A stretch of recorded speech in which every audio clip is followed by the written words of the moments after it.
The Amazon fight was, it was 2018 into 19. At the same time, they were setting up the headquarters or attempting to set up the headquarters in Queens, where I live. They set up, was it a headquarters? I can't even remember now, in Virginia. It was another headquarters in Virginia. And you were a key part of that fight. Can you talk about that? What happened in Virginia?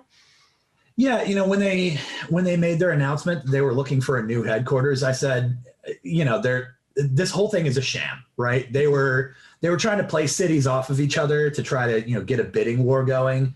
But I called it right from the beginning. I said, it's either going to be New York so they can be close to Wall Street investors, or it's going to be Northern Virginia so they can be closer to the Pentagon and those sweet government contracts. Yeah. And what do you know? They said New York and Virginia. They really were just trying to extract public money out of both of our jurisdictions.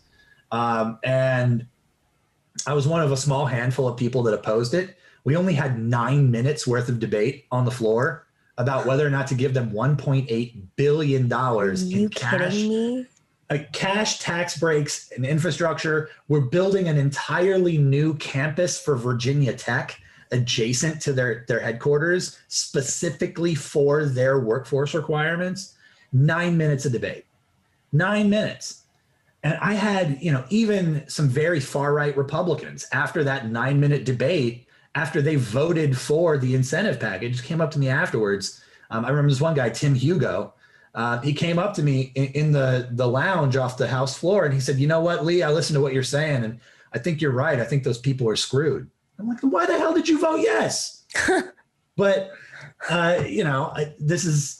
another issue where I stand apart from the rest of the field because former Delegate Carol Foy voted for it.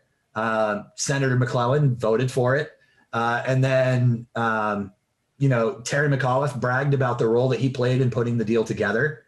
Lieutenant Governor Fairfax was part of the welcoming committee when they made the announcement. So I'm the only one running for governor on the Democratic side that opposed giving them $1.8 billion to do something they were already going to do anyway. And have those jobs come?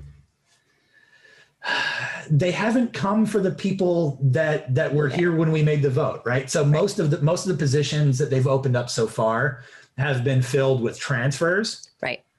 So people moving in from Seattle, from Pennsylvania, from wherever, who already worked for Amazon, and they're just sort of crowding into the same housing stock that was already too expensive in Northern Virginia.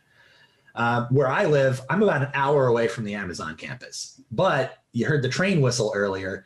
That rail line goes basically from my building to the Amazon campus every day. And so even though we're an hour away, the rent in my building went up 18% in a month after that announcement. Before a single shovel hit the ground, before a single person was hired, 18%. That's so interesting because I remember, I live in Queens, and so that's where the deal was supposed to take place. And I remember saying at the time, it's not just a deal with Amazon and these supposed workers that are not going to be from the neighborhood. They're not going to be from New York, even though New York definitely has a skilled workforce for it. But simultaneously, we noticed that there was a rezoning around a councilman there who claims to be progressive. He was part of a rezoning effort there that went against the community board's interest. There's a way that we do this in New York. And as a result, all these high rises popped up. And sure enough, the neighborhood changed. It wasn't just about Amazon headquarters. It was these, expensive high rises that were being bought up and rented up by the workforce that was planning on coming to New York. And it was just as much a developer's deal as it was a bigger Amazon deal, which of course the money did not go to things like the subway and schools and all the things that are being underfunded through austerity in our city. Lee, we could talk for forever. I have so many more questions, so hopefully you can come on again soon. But if folks want to help you out in your campaign, if they want to contribute, if they want to, what are your most urgent needs right now? We need people to give, and we need volunteers. If you can go to carterforvirginia.com, that's all one word. It's all spelled out. That website is available in 4 different languages: English, Spanish, Korean, and Vietnamese. You can see we have it up on the screen right now. There's a giant donate button in the top right, and there's a volunteer button a little bit to the left of that. 3 out of my 4 competitors in this primary have each cashed, individual checks for more than $100,000. Oh my biggest contribution so far has been $4,000. My average contribution is $41. We're doing this the hard way, but the hard way is the right way. And so I need all of your help. Every little bit counts. We have trimmed all of the fat out of a political campaign that you possibly can. We don't have any of these high paid consultants. We're not wasting money on 30, 40, 50 pieces of mail. We're not going to try to do more TV than Terry McAuliffe. It's all extremely targeted. We know who we're talking to. We're trying to get people out to vote who have never voted in a gubernatorial primary before. They are the cheapest people to reach, but they're the hardest people to convince. So we have the message, we have the movement, we have the momentum, especially coming off of the tremendously successful debate last night. But we need as many people as possible rowing in the same direction. So go to carterforvirginia.com, grab an oar, start rowing with me. I love that. When's the primary? The primary is June 8th. But oh my gosh. We have 45 days of early voting and vote by mail. So that starts when? Starting very, very soon. I don't remember the exact first date. 45 days. All right. So very, very soon. Folks, volunteer because, phone calls. I don't know what your field program is, but if you live in Virginia, around Virginia, in the Beltway, if you're willing to go to Virginia, go knock on some doors for Lee. That's important. That's a really key part of this is early voting. Well, because of COVID, we're not directly sending volunteers out for face-to-face interactions, but phone banks, text banking in particular is a way to have a tremendous impact. We have a wonderful text banking system where you can talk to thousands of people in an hour.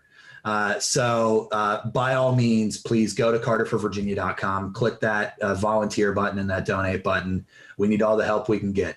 But if we can get across the finish line in June 8th, we'll be the odds-on favorite for November, and we can really transform this Commonwealth into a place where wealth is common, where everyone can live and work and not have to worry about how they're going to put food on the table, how they're going to make the rent, whether or not they can afford a doctor or put their kids through college, or whether or not they're going to be discriminated against based on who they are, who they love, or who they were born to be.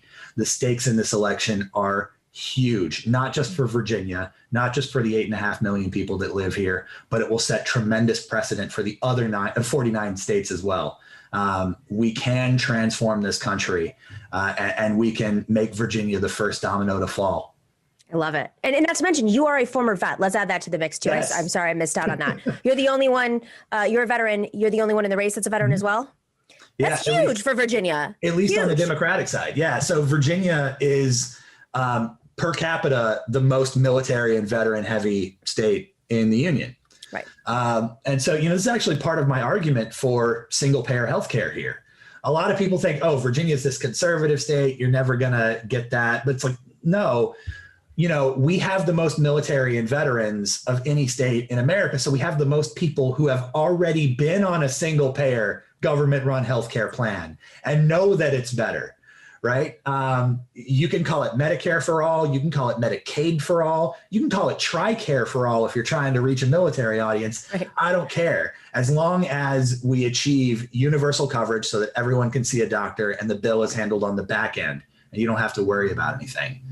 Absolutely. Lee Carter, thank you for joining us. Delegate Lee Carter, go check out his campaign, go volunteer, give money if you can. If you have $1 million and you want to throw him $200,000 or $500,000, he can take it.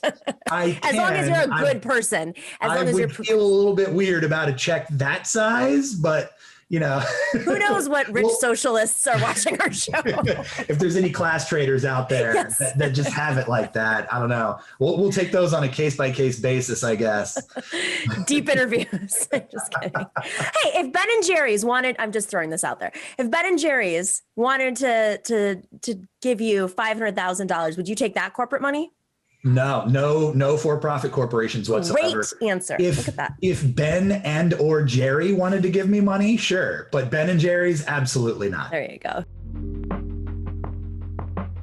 Thanks for watching and listening to The Nomiki Show. But remember to click like and subscribe on YouTube and please share on social media. If you're not already a patron, please join us for as low as $5 a month on patreon.com/The Nomiki Show for early and special content. That investment makes a huge difference. We are not corporate media raking in the dough. It's really you guys that are keeping us going. So please consider being a patron. And to our current patrons, thank you so much. We are incredibly grateful to you. We also now have swag. So check us out on the nomikishow.com to get your mugs, your totes, and your stickers.